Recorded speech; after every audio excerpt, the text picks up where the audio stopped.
Mia, lecikan ke tu Mia? Logik besar bang. Bagi paling besar Mia. Besar. Dah ujung kan ni? Okey. So first kita akan letak gula merah. Oh, jadi nak request nak kurang manis pun boleh lah. Boleh je. Okey, so Ah. kita ada 10 bahan. Kita ada kacang tanah. Kari tanah. Okey, gula pulau. Ni semua Mia buat sendiri ya? Buat sendiri je Oh, bang. pandai Mia buat lecikan sekarang eh? Mestilah senaru putih. Tapi Mia kenapa Mia negeri seorang? Jaga seorang je lah, abang tak teman. Besok kita negeri sama eh? Boleh je, cincang. Mia ngandi lagi? Ha? Ngandi lagi? Tak ada bang. Biru dah naik kereta biru. Alamak kita biru. Nanti. Okey.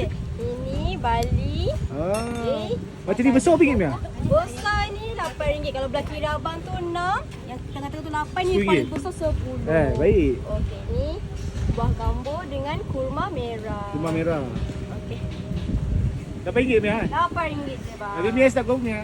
Ya? Mia start berapa sini? Start sini pukul 3 sampailah pukul 7. Sampailah buka puasa lah. Hari biasa kat mana? Hari biasa kat depan tu. Kita seorang je yang jaga. Jaga lagi seorang kamu? Ya betul. RM8. RM8.